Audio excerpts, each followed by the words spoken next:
কালনাগিনী এক সাপ বহু বছর ধরে পাহারা দিচ্ছে গুপ্তধন, আর এই কারণেই ভয়ে কেউ সেই স্থানে যান না। এর আগে যারা গেছেন সবাই মারা পড়েছেন, না হয় কোনো না কোনো বড় বিপদে পড়েছেন। কি বিশ্বাস হচ্ছে না? তবে এমনই জনশ্রুতি রয়েছে এই জঙ্গল ঘিরে। জঙ্গলটিতে দিনের বেলায় কেউ যেতে পারেন না, দিনের আলো ঠিকভাবে প্রবেশ করে না সেখানে।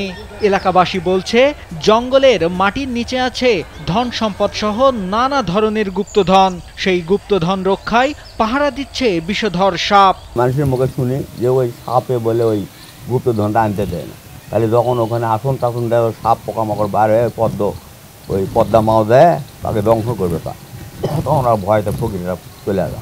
স্যান্ডেলিনা সো রূপচর্চায় আভিজাত্য। আমরা জানি যে ছোট থেকে জানি এখানে এটা খারাপ দেখায়, এখানে হলে কেউ আসে না।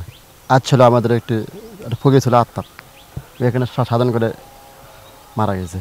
জঙ্গলের পাশেই আছে কৃষি জমি, সেখানে কাজ করতে গেলে কৃষকরা প্রায় দেখেন নানা জাতের সাপ। তারা জানান সাপের কোনো ক্ষতি না করলে সাপও মানুষের কোনো ক্ষতি করে না।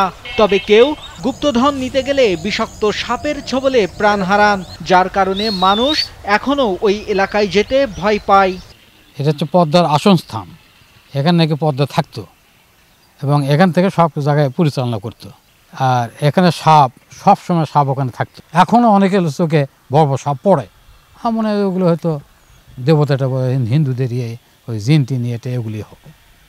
আমরা জানি তো এটা আমরা আসি না সহজে দেখেন আমরা আসি না। আমাদের মুরব্বী যারা আছে তারাই বাবা এখানে না পাকা আস্তে নিষেধ করে দেখা।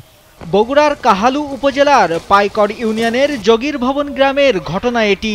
জঙ্গলের পাশেই রয়েছে একটি শিব মন্দির, যার অবস্থান মহাস্থানগড় থেকে 12 কিলোমিটার দক্ষিণ পশ্চিমে। 1884 সালের দিকে নির্মিত মন্দিরের রয়েছে চমকপ্রদ ইতিহাস। জনশ্রুতি আছে বেহুলার মৃতস্বামী লক্ষিন্দর এখানকার কানজকূপের পানির মাধ্যমে জীবন ফিরে পেয়েছিলেন। এখানে একটি আশ্রম, 4টি মন্দির, কানজকূপ ও অগ্নিকুণ্ড ঘর রয়েছে।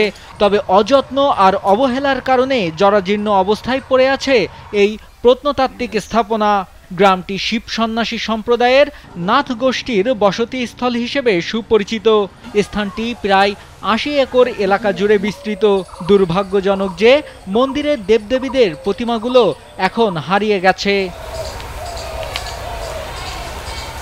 নাইমুল হাসিব, কালবেলা।